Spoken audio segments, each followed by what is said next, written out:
Hi ladies and gents, LordofPondtail here with another video for Rise of Empires, Ice and Fire. Today we're going to be looking at gambling material, and specifically I want to show you what it personally for me is the best method that I use to get gold material as quickly as possible. And when I'm talking about gold material, I mean the rare material. What do I mean by that? So when we're looking to craft equipment, there are 4 different types of materials. So if we go into the blacksmith and into materials, you have 3 common materials. It's always these first 3. So for cavalry, it is mystic iron, phoenix feather, and tiger claw. These, now please bear in mind, I've completed accessories research, so I have access to the green material processing. And for these, they take 2 hours 24 minutes because I've maxed all the research in blacksmith. For dragon tendons, though, these are the rare materials, and they take 3 times the amount of time to craft. So for a green dragon tendon, as you can see, it's 7 hours 12 minutes. That is what slows you down in getting your gold gear. We all know this. So what we're trying to do when gambling is to generate as much rare materials as possible. So for steel cavalry, it's the dragon tendon. Wanderers, it's wolf hide. Secret order for dreadnought, and if you're doing some scavenger gear, it's the linen. What are you going to need? I just want to talk about what you need in general for this whole process to work. Well, first, you need to have your Dragonite workshops at a good level, generating quite a bit of Dragonite, because you're going to be using quite a bit of Dragonite in the way that we use this process. So you can, depending on whatever castle level you are, you want your Dragonite workshops to be as high as possible. And for those of you like mid-range players who might be in the early castle levels like 20 to 23, you really do want your Dragonite workshops to be at least level 20, because the higher the level they are, the more efficient they are. They require less gold per Dragonite produced. The big stumbling block for Dragonite workshops is the amount of charcoal that they require. Now, my top tip for you is just to ignore that. Don't worry about having to upgrade your charcoal storage with all of the lumber that's required to do that. This is one of these buildings where you want to use your gems to upgrade them. So you do the build it now option, which will be, so when you upgrade, just for anyone that might not know that, when you're looking to upgrade a building, you click on upgrade, and there is the upgrade now option for the resources that you don't have, and this also includes the time, the speed up for the time. So you'll always have this option on these buildings. So for Dragonite workshops, I would definitely suggest you use gems to increase the levels, because it's very important that you get them to level 20 as soon as possible. The other thing to consider for those of you that are earlier in the game, you will see that I have a 5th and 6th Dragonite workshop. You don't unlock those just through normal level progression. You have to unlock those through completing accessories production research. So if we click into here, and if we just go all the way to the top, so this is the start. You'll work your way through, and then after this first block of 6 research, you come across workshop expansion, this one here. And this will give you 2 extra Dragonite workshops. The first one you can unlock once you've got this 6 skills before it at level 10. But then you do have to max all of them at level 20 to then be able to unlock the next workshop expansion. And you do need Dragonite to complete accessory production research. Plus you're going to need plenty of marble and food to do these, so that it's not horrendous. It could be worse, couldn't it? It could need iron. So that is the first thing you need to consider, is that you do have to generate a reasonable amount of Dragonite to gamble. The other thing is you will need some speed ups, because you want to be you don't want to be only gambling one item at a time for like 8 hours at a time. So you want to get some 8-hour speed ups. Again, that's going to cost you some gems. The reason I would suggest you use gems is that you coincide gambling your material with the current hourly event we're in, which is the every 1 minute of any speed up items used. Just so that it's a good return on investment. You use gems to buy the speed ups. Don't when we're making the materials, you can't just make them now. That won't give you the extra points for your hourly challenge. You need to actually buy the hourly speed ups in the store and then have them ready. The last thing we're going to need is a reasonable amount of this common material, the other three that I was talking about at the start. The reason for that is you are going to be making multiple crafting multiple items basically, and for those of you this is why completing zone commemoration is absolutely key. You have to complete this research here, zone commemoration, because once you get to the end, you get the last reward is one more reward, and this gives you double rewards on the individual Clash of Province rewards. By doing that, let's go into Clash of Province.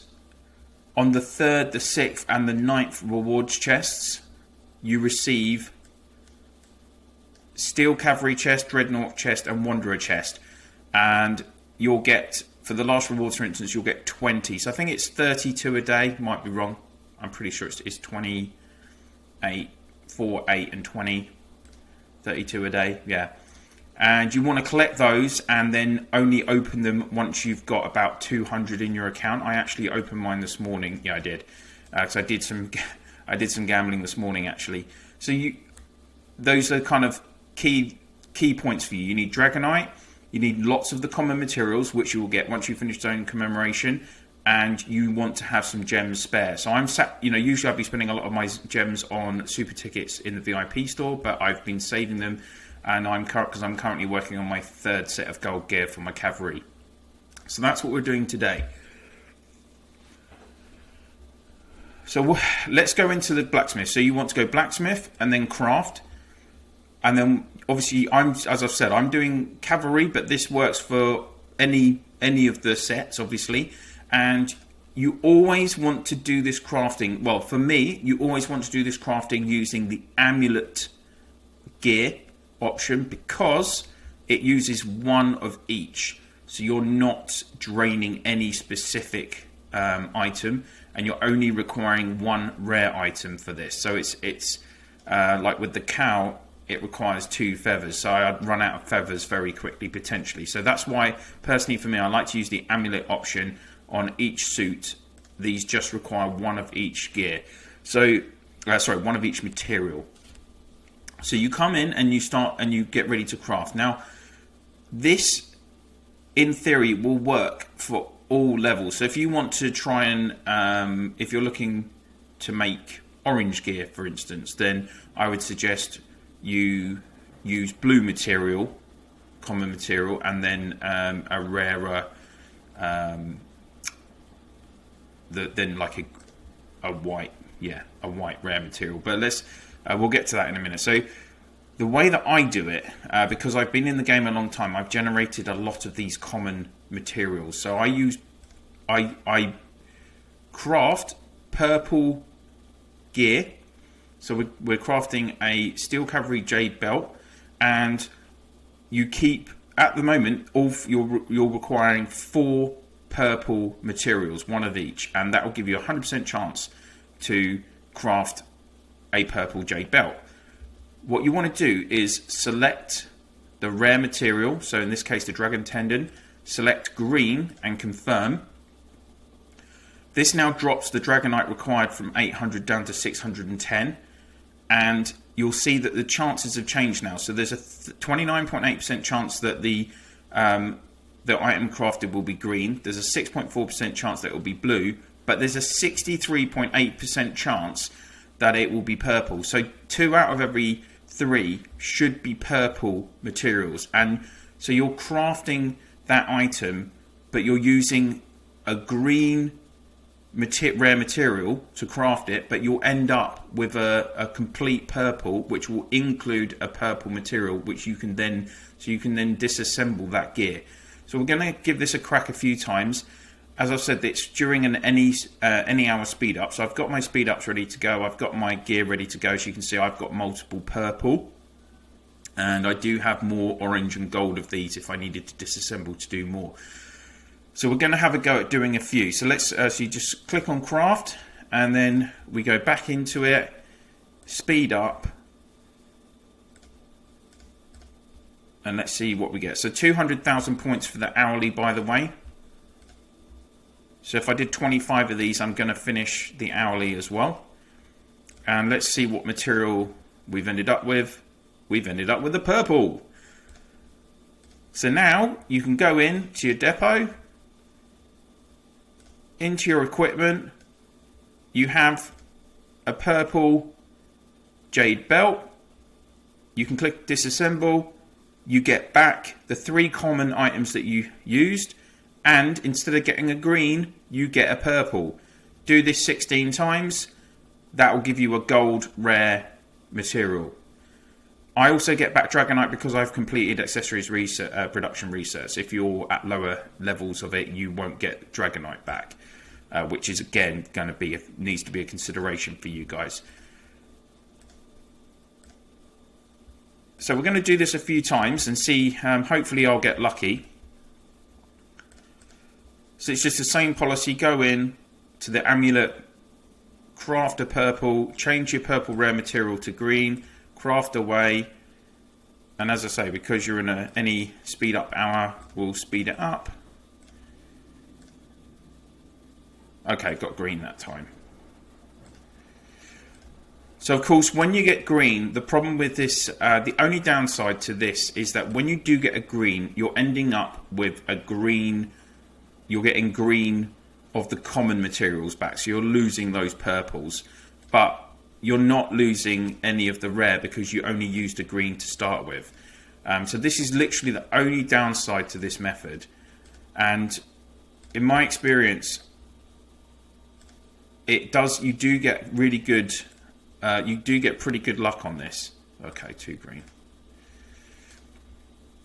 Now I did quite a lot of crafting yesterday actually, and I managed to do enough in one day to get, I ended up with 5 gold dragon tendons in one day. So if you think how long it would take you to do that, there we go, another purple. Yeah, just crafting normally. This is by far, this is going to save you literally weeks of crafting, basically, if you do it like this. And it's really important that you want to be crafting as much gear as you can. Oh, green again. Most of you are going to want to have, to be honest, 4 sets of cavalry gear, and you want to have at least 3 sets of footmen and archers gear, because some of you might end up with lots of decent archers heroes in the long run. And I've got green again. Okay, I'm not getting a lot of luck at the moment. And what you've got to also, the other consideration is that for that master warfare gear that I talked about earlier in the week, that requires you to actually combine whole gold gear to make that. So you're going to have it on top of what you're already using in your legions, right? Because you don't want to be disassembling, taking gear out of like 3 or 4 legions just to get gear for 1 legion. That's not going to work. So you're going to have to do a lot of crafting so that you have this spare extra whole gold gear for when you want to assemble your dragon gear, at least 1 legion of it, I guess.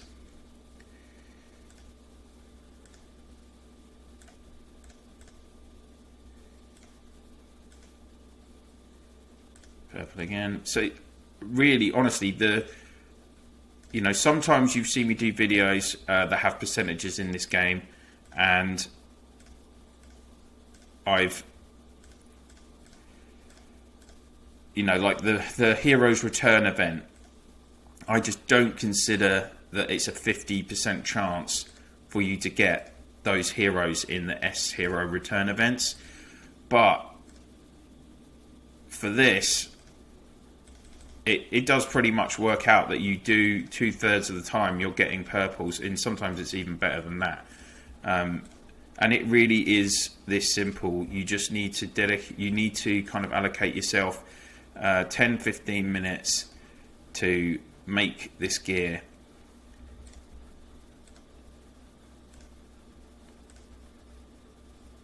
Now I'm going to, rather than have you watch me crafting a bit more, I'm going to keep going for a while, and then I'm going to show you what I've ended up with once I've completed the owlie. Okay guys, so just bear with me. I'll come back to you once I've finished crafting everything that I was going to.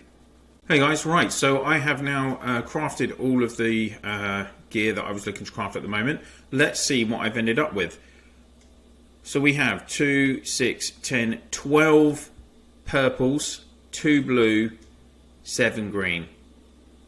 So not bad. And all you want to do now is just disassemble these.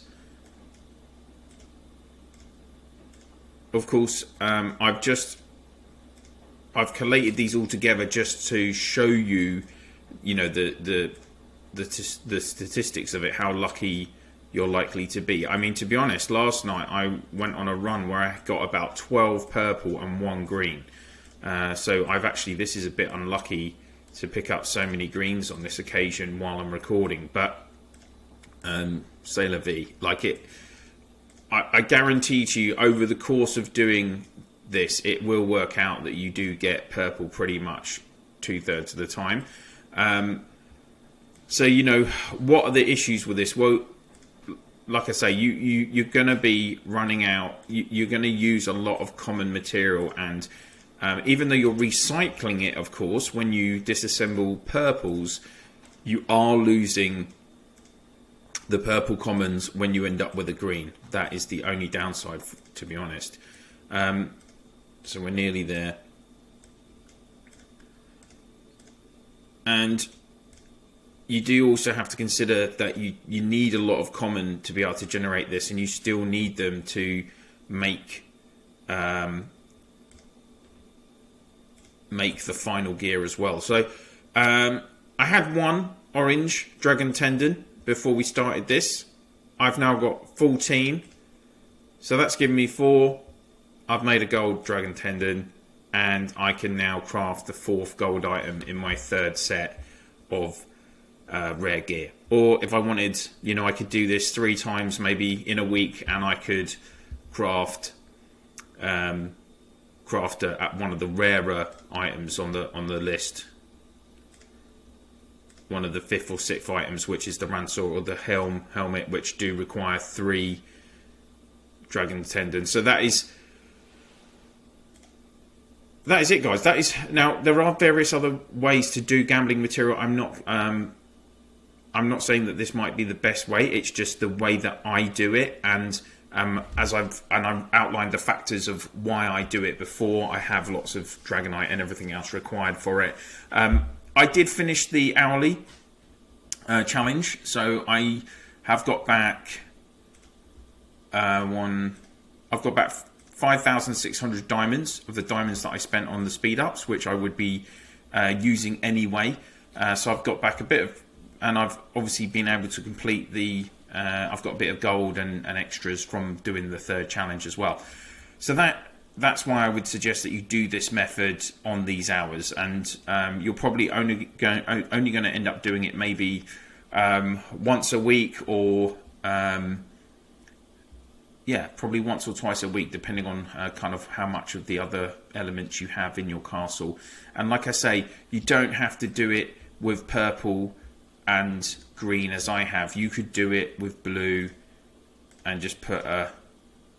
See, the percentages are very similar. 61.2% chance that you'll end up with a blue. So for those of you that are earlier on and you don't have such high levels of the later stages of the common gear, you can do this with purple and the white gear as well, and obviously you should be generating a reasonable amount of that, and you should be getting 2 out of every 3 would come back as blue dragon tendons, and you can work your way up. So that's my opinion on it. I'm sure there'll be other people that have ideas as well, but I know, you know, generating full sets of gold gear is, when you first start playing the game, it's one of the hardest challenges that you can have. And as I say, for anyone that's a newbie player, the biggest thing you can do is get zone commemoration finished, so that you can be generating all of the common materials quickly, and also generating a lot of gems, so that you put that into the speeding up as you've seen today. Otherwise, you know, you wouldn't be able to get a full set done super quickly. And yeah, I mean, obviously you need eight gold dragon tendons per full set, so, or 8 rare full materials for a full set. So it's achievable. I've now crafted 5 or 6 in the last 24 hours doing this. So for those of you that are maybe experienced players but you haven't been crafting before, you can actually probably make a full set of gold gear in a week doing this. So that's realistic, to be honest, if you've got the elements required. So there we go. I hope you found this video helpful, guys. I touched on this briefly in my blacksmith video, but I wanted to do something a bit more extensive so everyone can like properly see it in action. So I've done that now. I hope you've enjoyed the video. If you have, do pop a like on there for me, please, guys. And if you haven't already, if you could subscribe and ring the bell, that would be absolutely fantastic. I'm getting very close to 2,000 subscribers now, which is amazing. Can't believe that. So thank you so much to all of you that have already subscribed. If all of you out there could share my channel in your alliance chats, province chats, guild chats, and through Line, Discord, WhatsApp, and Viber, whatever you use to communicate with other players in the game, that would be much appreciated. That's everything for this video. Thank you so much for watching. Good luck tonight in KE, and I will see you soon.